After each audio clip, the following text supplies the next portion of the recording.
tu veux que je commence? C'est quand tu veux. Moi, après, je peux couper. Donc. Ah, ok. Bon, alors c'est parti.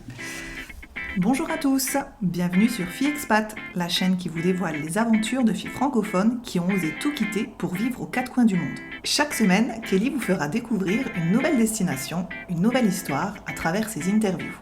Préparation au départ, appréhension, découverte et adaptation aux nouvelles cultures, vous verrez à quel point chaque expérience peut être différente mais toujours très enrichissante.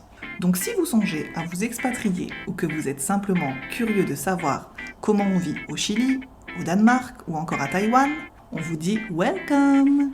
Le but de Kelly à travers ses podcasts est de partager avec vous le vécu, le ressenti des unes et des autres. Expatriée elle-même 9 ans entre les États-Unis et le Canada, passionnée de voyage et surtout grande épicurienne, et je sais de quoi je parle, elle adore partir à la rencontre de nouvelles personnes et échanger des points de vue. Allez, c'est parti, embarquement immédiat, bonne écoute! Bonjour à tous et à tous et merci de nous retrouver pour un nouvel épisode de Filles Expat aujourd'hui. Habituellement, je ne connais pas mon invité et j'essaye de pas trop lui poser de questions avant l'enregistrement, mais aujourd'hui c'est un petit peu unique parce que Tiff et moi, ça fait depuis quelques mois qu'on échange et c'est d'ailleurs elle qui écrit toute la description des podcasts de Filles Expat parce qu'elle a un talent que moi je n'ai pas, l'écriture. Et aujourd'hui, c'est à son tour de se retrouver derrière le micro puisqu'elle va partir d'ici quelques jours. Donc voilà, je vais la laisser se présenter. Tiff, si tu peux commencer par nous dire ton âge et où tu te trouves actuellement.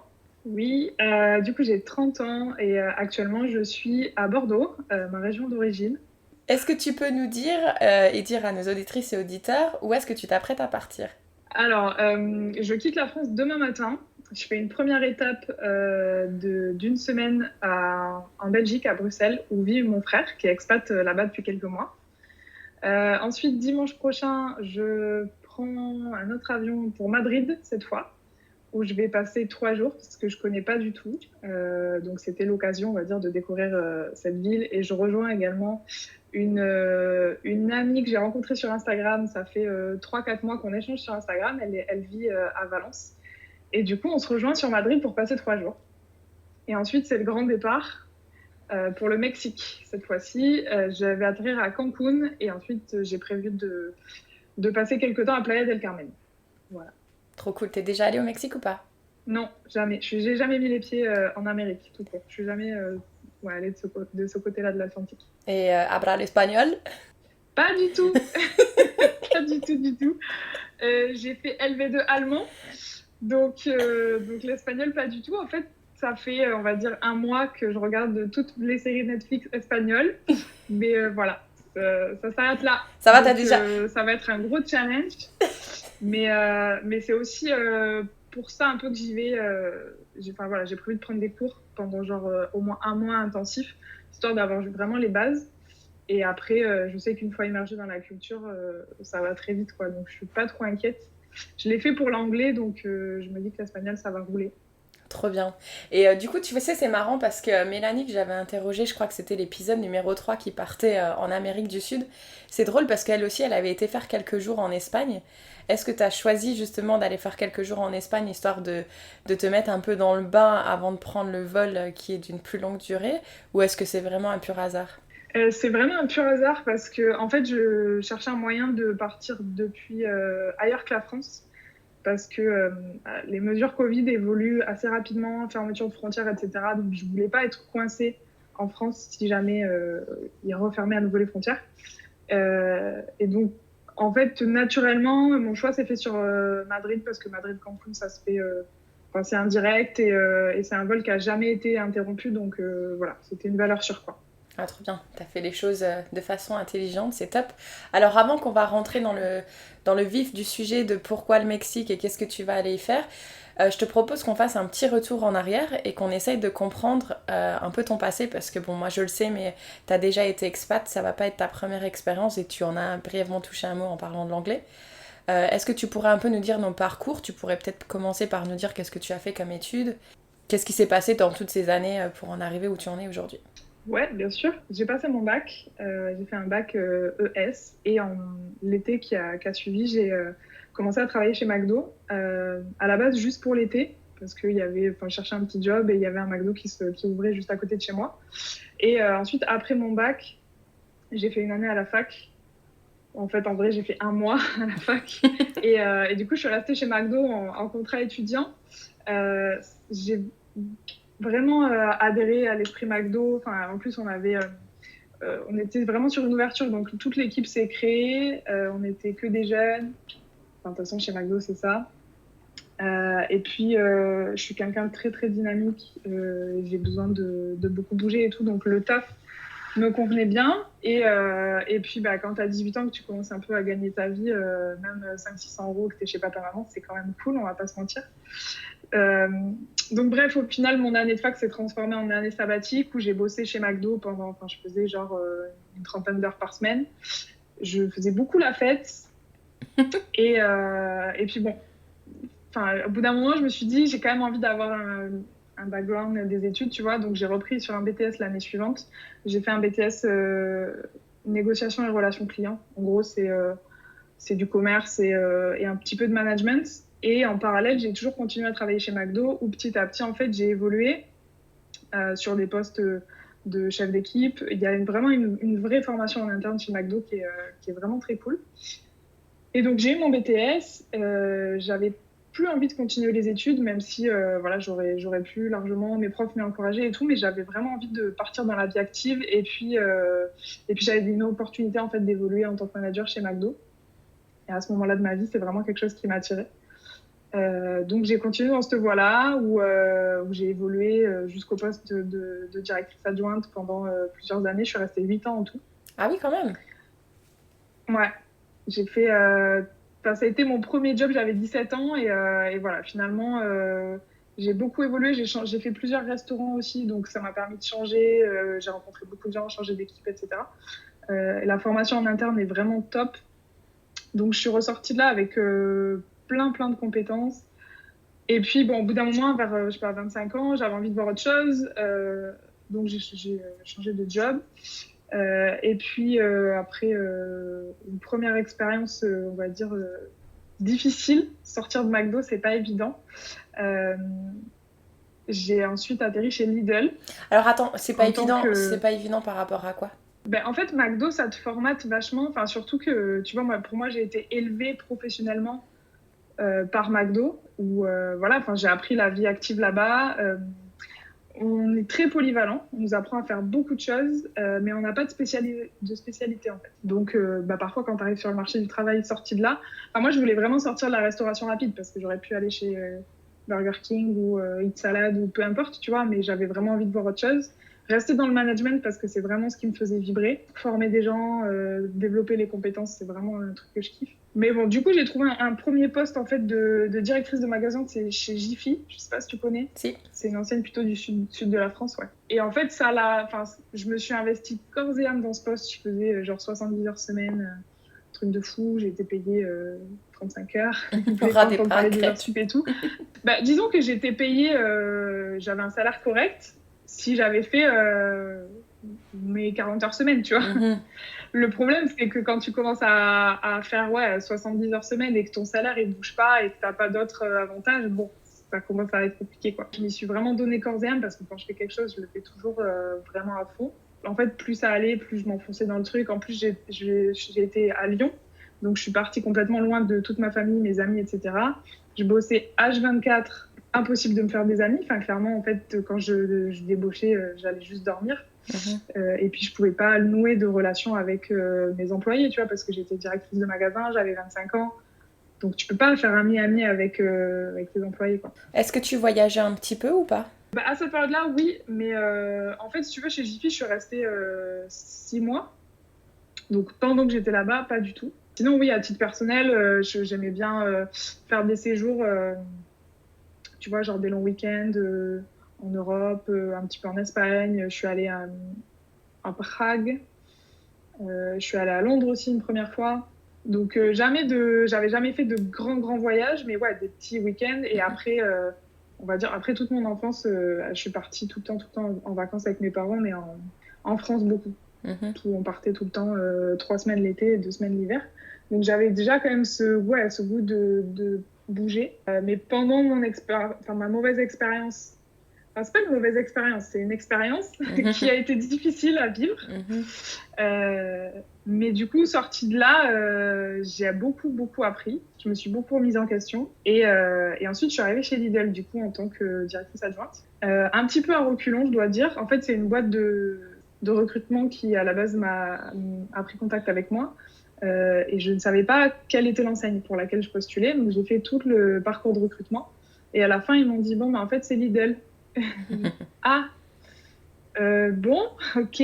Et puis voilà, à ce moment-là, j'étais au chômage. C'était quand même un CDI qui était pas trop mal payé et tout. Je me suis dit, bon, on y va, j'ai rien à perdre. Au pire, je continue à chercher du boulot à côté. Et puis, quand je trouve quelque chose qui me plaît un peu plus, je m'en vais, tu vois. Et finalement, l'expérience a été vraiment chouette. Ça a duré 2 ans. Pareil, j'ai rencontré des gens top. Une nouvelle expérience de management. J'ai travaillé avec différentes personnalités qui m'ont vraiment fait évoluer aussi dans mon management et ma façon de voir un peu le travail et tout. Mais au bout de 2 ans, je commençais à tourner en rond, envie d'autre chose, pas forcément envie d'évoluer dans la boîte, parce que j'aurais pu, mais j'avais pas envie. J'avais envie d'autre chose, en fait, parce que finalement, Lidl et McDo, ça se ressemble beaucoup, même si c'est pas la même chose qu'on vend, mais franchement, en termes de management, etc., c'est pareil. Et du coup, j'ai fait un voyage fin 2018 aux Émirats Arabes Unis et à Oman. Un voyage d'une dizaine de jours à peu près. En fait, j'ai une de mes meilleures potes qui était hôtesse de l'air chez Emirates, qui vivait donc à Dubaï. Et donc, je l'ai rejoint. La classe. Et ouais, c'était très, très cool. Et on a profité de cette occasion, en fait. Et donc, je suis partie avec elle et son frère, qui est aussi mon meilleur pote. Et donc, tous les trois, on a passé 10 jours. Et en fait, c'était la première fois que je sortais d'Europe, et notamment pour aller dans un pays du Moyen-Orient, donc musulman. Et genre, toutes les idées reçues que j'avais, c'était l'opposé de l'image que j'en avais, en fait. J'ai trouvé des gens hyper ouverts, hyper accueillants. J'étais choquée. Sans grande surprise en même temps, parce que tu vois, j'ai jamais cherché à me documenter spécialement sur la culture musulmane, etc. Tu vois, en fait, j'ai toujours écouté les médias français, les journaux, la télé, les réseaux sociaux, et du coup, en fait, je me suis rendu compte que j'avais des œillères et que, ouais, il fallait que ça change, quoi. Et donc, rentrée de là, je me suis dit, bon, il faut que je voyage plus pour découvrir le monde, tu vois. Sauf que je parlais pas anglais, j'avais un très très mauvais niveau d'anglais et ça a été pour moi une des premières barrières, en fait. Je me suis dit non mais genre je pouvais pas, tu vois, arriver dans un hôtel et booker une chambre. Déjà c'était trop pour moi. C'est vrai? Donc je me suis dit ah ouais c'était. Et puis en fait je me mettais vraiment ça je m'en suis rendu compte après, une fois que je suis arrivée à Londres, mais je me mettais vraiment une barrière en mode non mais je suis incapable. Alors qu'en fait je m'en suis rendu compte que si j'étais capable. Mais ouais, ça fait partie un peu des pensées limitantes que tu te mets.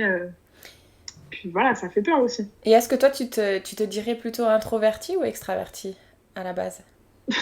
Je suis plutôt extravertie. Ouais, quand même. Non, mais en fait, je te pose la question parce qu'on a eu cette discussion hier avec Anastasia. Tu peux être extravertie, mais il y a des choses que tu n'oses pas faire, en fait. En fait, c'est ça. Si tu veux, je suis plutôt extravertie, mais je suis quelqu'un de timide. Mais je le montre pas trop, tu vois, au premier abord. Mais disons que ça va me demander un effort d'aller vers les gens, de créer des liens. Tu vois, quand je connais personne, genre j'arrive à une soirée, je connais personne, je suis vraiment, vraiment mal à l'aise, quoi. Après, je vais quand même me forcer. Et puis bon, une fois que je suis dans le truc, ça va, tu vois. Mais ouais. Et la barrière, en fait, avec l'anglais, je pense que ça venait aussi du fait que en France, on juge beaucoup, on se moque beaucoup. Et en fait, j'avais cette peur de paraître ridicule quand je parlais anglais. Avec mon accent, faire des fautes, pas trouver mes mots. Et parce que finalement, je me suis rendu compte que je comprenais plutôt bien, globalement.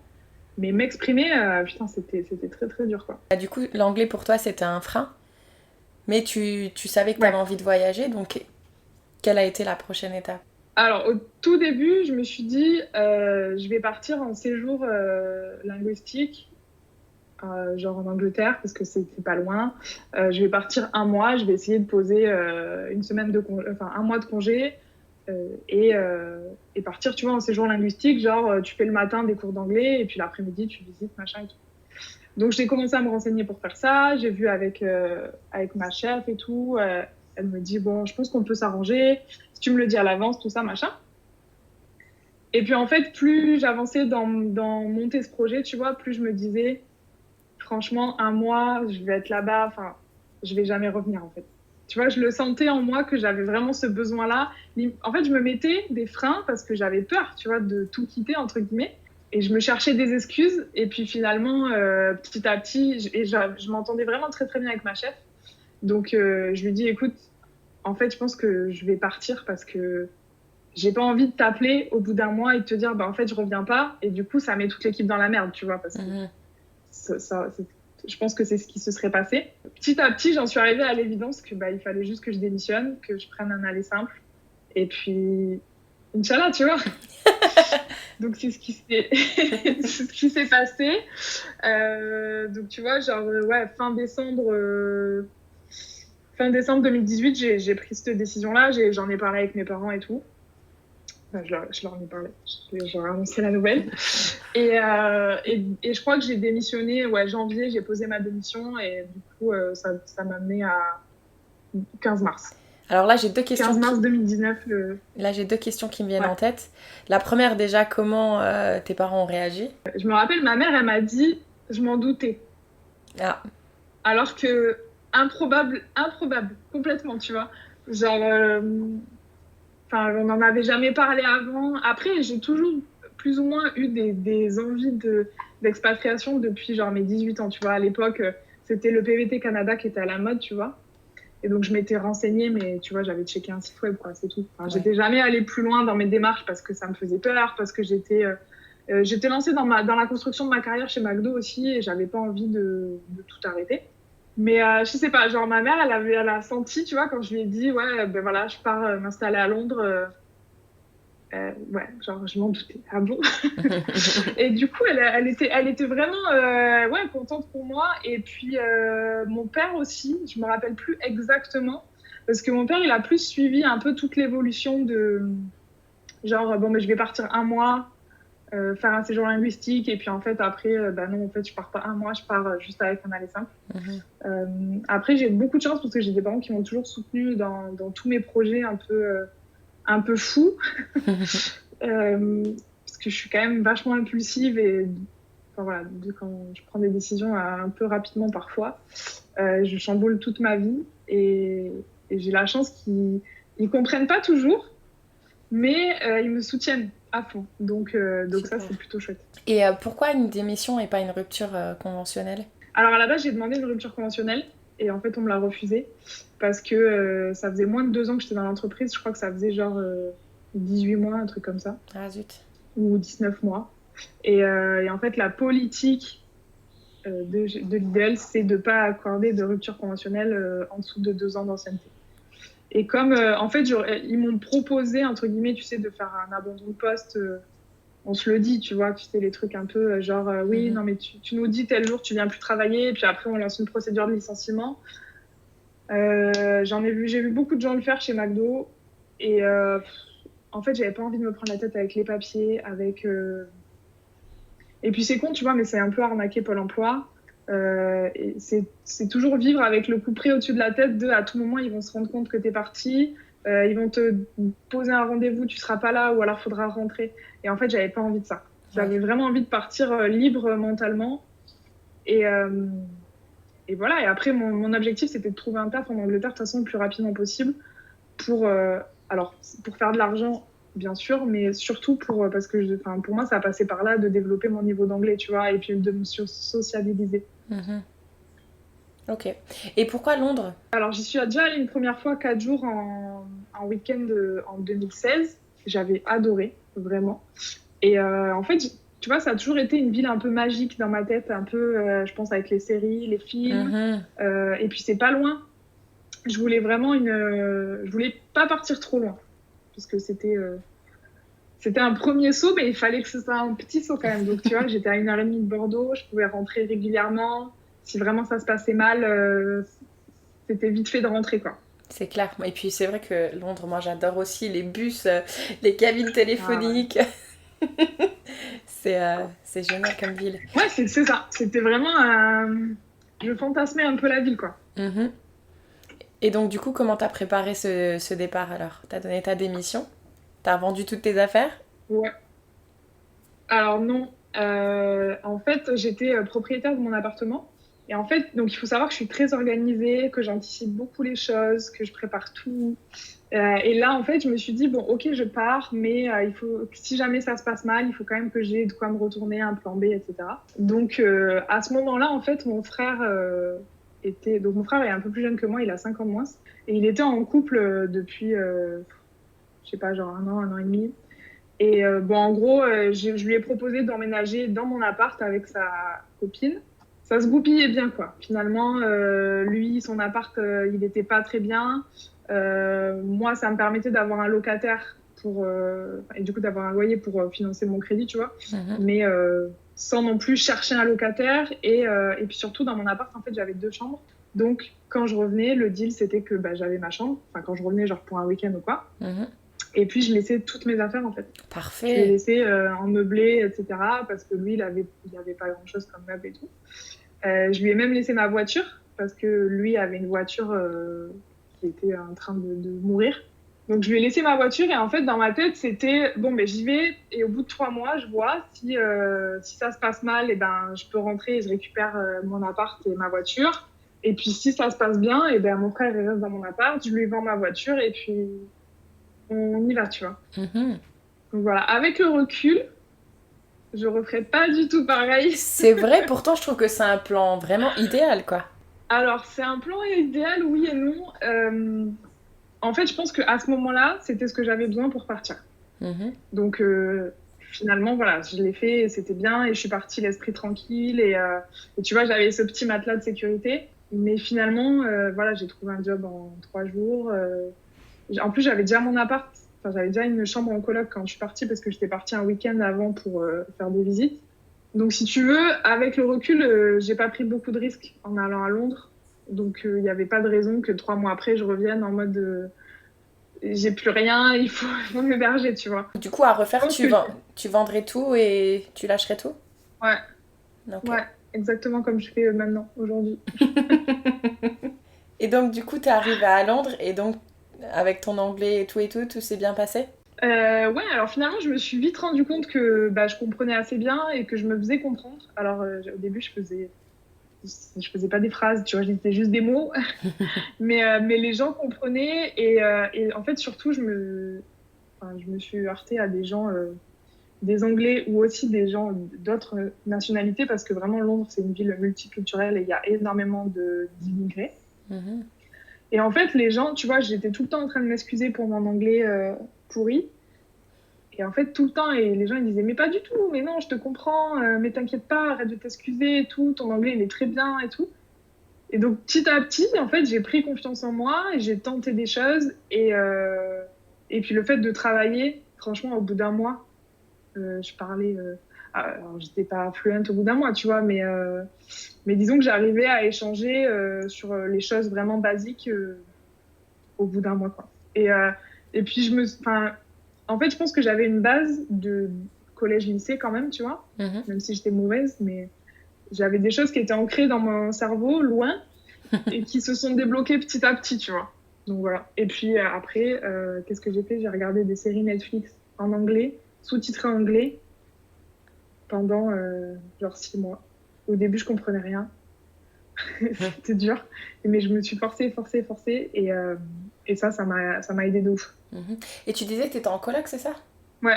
Et donc, c'était une coloc anglaise ou de quelle origine? On était 5 et ils étaient 4 Italiens. Il faut savoir que les Italiens m'ont poursuivi toute mon expérience à Londres. Il y a une grosse communauté italienne. Alors, j'adore les Italiens, mais voilà, c'est drôle. Et ouais, donc c'était 4 Italiens. Cool. Ouais, c'est mieux. Enfin, parce qu'il y en a souvent aussi, ils font l'erreur des fois de se retrouver avec des Français parce que c'est peut-être une ville multinationale, mais du coup, ouais. Multiculturelle, pardon, mais du coup, on peut se retrouver souvent avec des Français, quoi.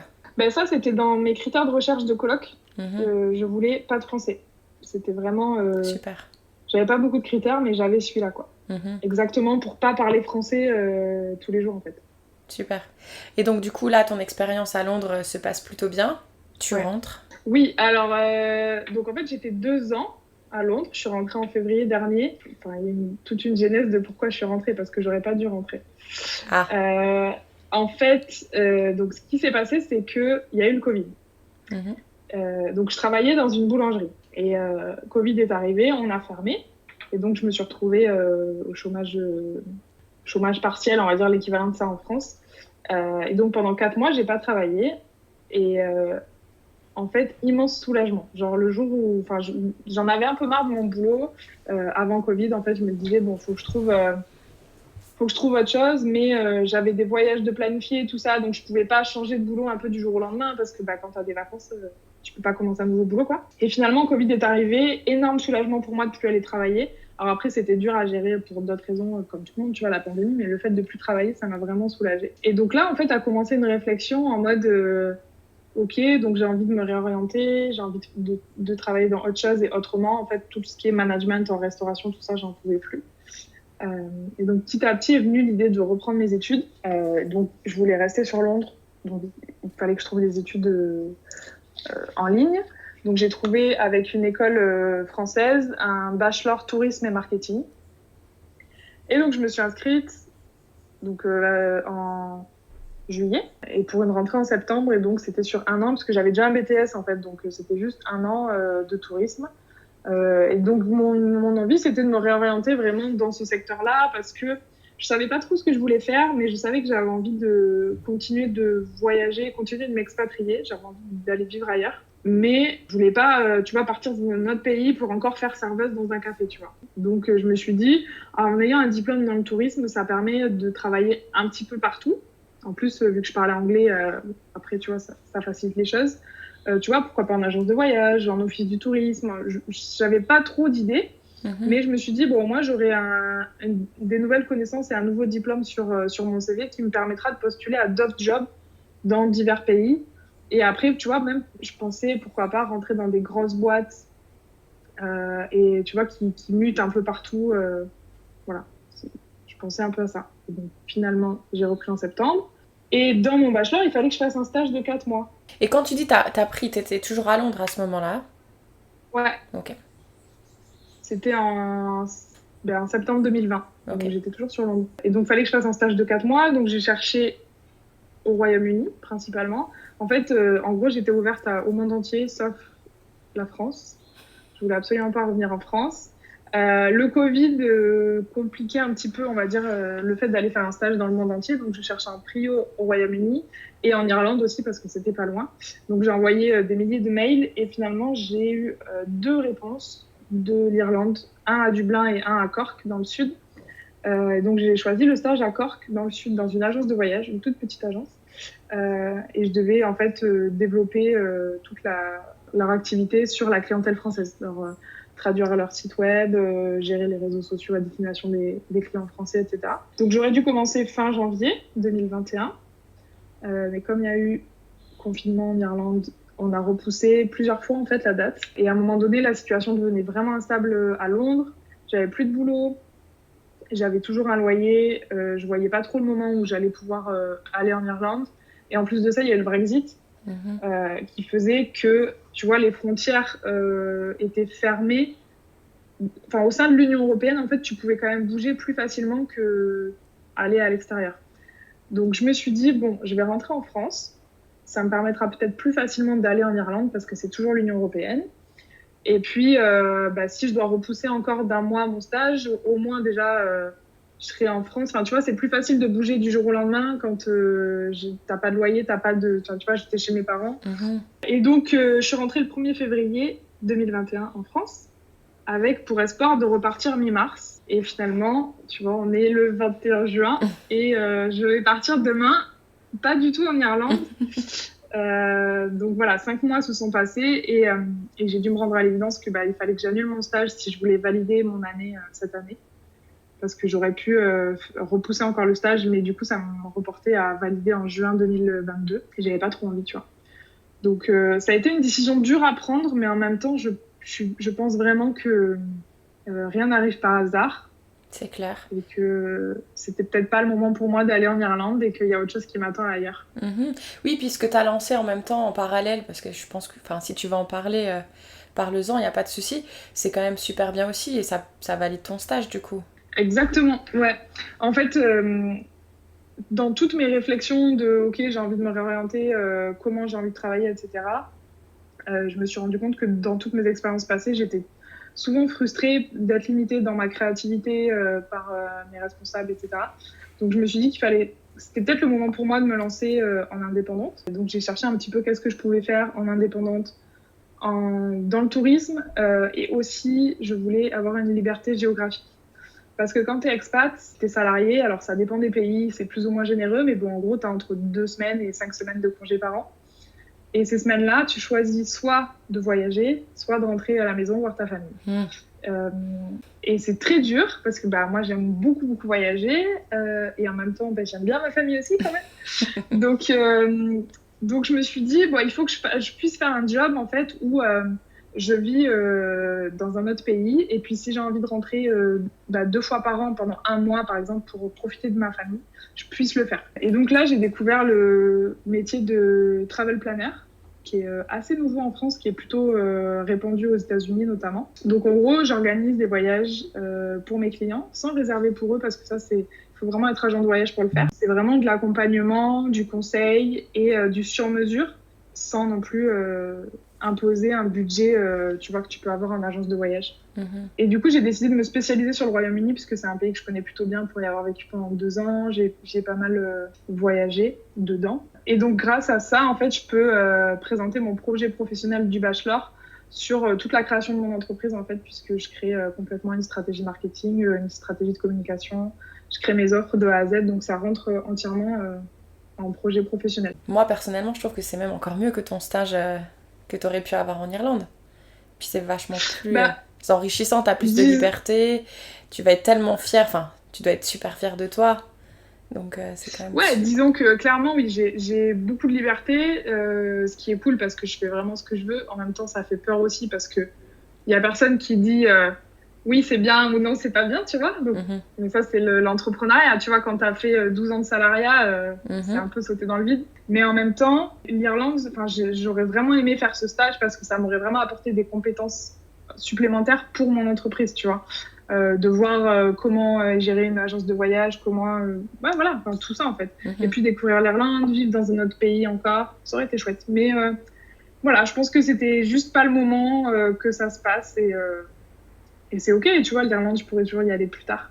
Oui, non, c'est clair. Donc maintenant, tu as officiellement mis une croix sur l'Irlande et tu as choisi d'aller t'expatrier au Mexique. Donc dis-nous comment cette idée t'est venue, pourquoi le Mexique et comment t'as pris la décision d'acheter ce fameux billet d'avion. Comment ça s'est passé ? Alors la genèse du truc, en fait, c'est que après l'Irlande, je projetais un petit peu de voyager, genre pendant 6-8 mois Amérique centrale, Amérique du Sud. J'échangeais avec des potes à ce sujet-là en mode voilà, premier semestre 2022, je serai là, vous viendrez me voir et tout. Et puis petit à petit, quand le projet d'Irlande a commencé vraiment à sentir mauvais, tu vois, je me suis dit quoi qu'il arrive, j'ai pas envie de rester en France. J'ai vraiment cette volonté d'aller vivre ailleurs, de découvrir. J'ai un vrai besoin d'être entourée d'un univers multiculturel. J'ai vraiment senti ça à Londres, que ça m'aidait à m'épanouir et à trouver ma voie, même si je pense que je l'ai toujours pas trouvée, mais voilà, ça me fait me sentir bien. Donc du coup, je me suis dit, ok, où c'est que je peux aller ? Toujours dans ce truc de, ok, Amérique centrale, Amérique du Sud, parce que c'était finalement l'étape d'après. Et le Mexique étant le seul pays ouvert, en tout cas au printemps dernier, je me suis dit que j'allais aller là-bas. Au début, je voulais partir avec un PVT, parce que j'ai 30 ans, mais pas encore 31. J'aurai 31 ans en novembre.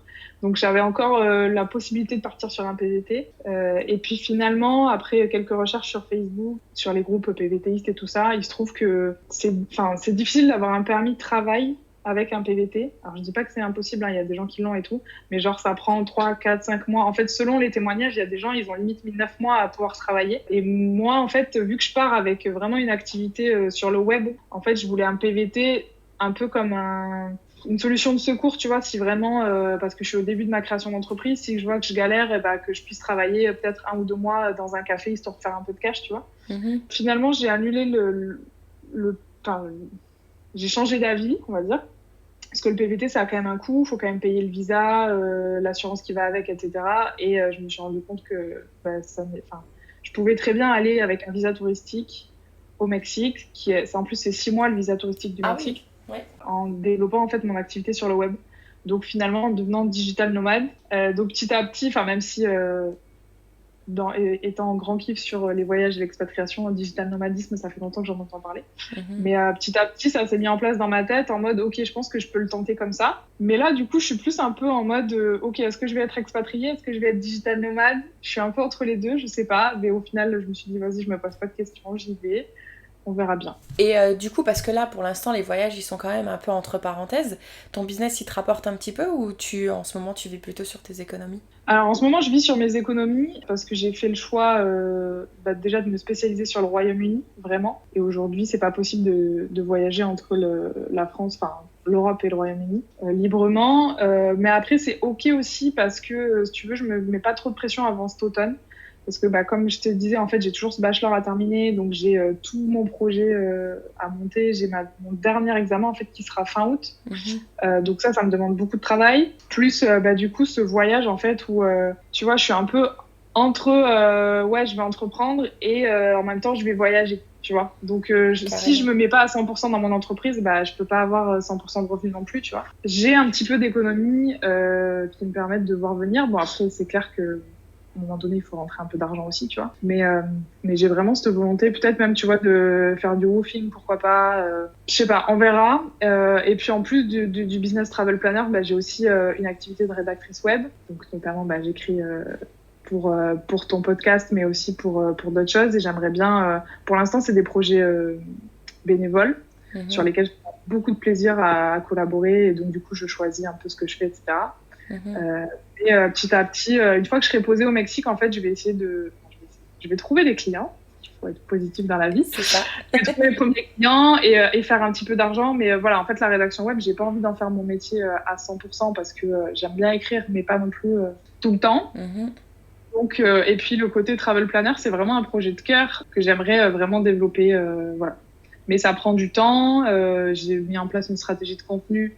Donc, développer un compte Instagram, développer un site web, tout ça, c'est des choses qui prennent du temps. Donc, c'est OK, tu vois, j'ai pas non plus trop de pression. Et puis, s'il faut que je reprenne un petit boulot, alors ce sera pas au Mexique parce que j'aurai pas le droit de travailler, tu vois, mais je sais pas, on verra. Franchement, il n'y a pas trop de temps défini, on verra. C'est bien justement que tu pars avec cet état d'esprit parce que dans les voyages ou dans les expatriations, etc., les gens sur qui tu vas tomber, ils vont peut-être te guider un peu sur des chemins. Donc je pense que c'est bien justement de ne pas partir avec trop d'idées en tête parce que justement tu vas pouvoir t'adapter à ce qui va s'offrir à toi et ça c'est quand même génial. En fait tu vois, ma première expatriation, elle était très préparée.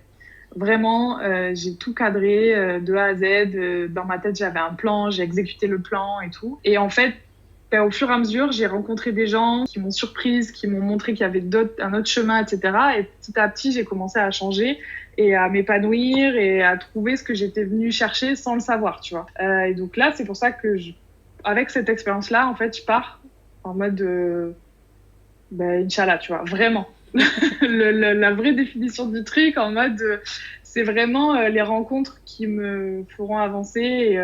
Et tu vois, je pars au Mexique, mais s'il faut, on se reparle dans 6 mois et je suis en Argentine ou au Canada, je sais pas, tu vois. C'est ça, mais de toute façon on se reparlera dans 6 mois. Ça va être la fin de cet épisode, puisque Tiff et moi on propose de sortir un autre épisode pour qu'elle puisse justement vous parler de tout ce travail. Bon, même si elle dit qu'elle part en mode Inch'Allah, elle a quand même fait un petit travail de préparation, elle ne part pas à l'aveugle non plus, parce que c'est juste pas possible quand on a ce genre de personnalité, parce que je pense qu'on est un peu pareil.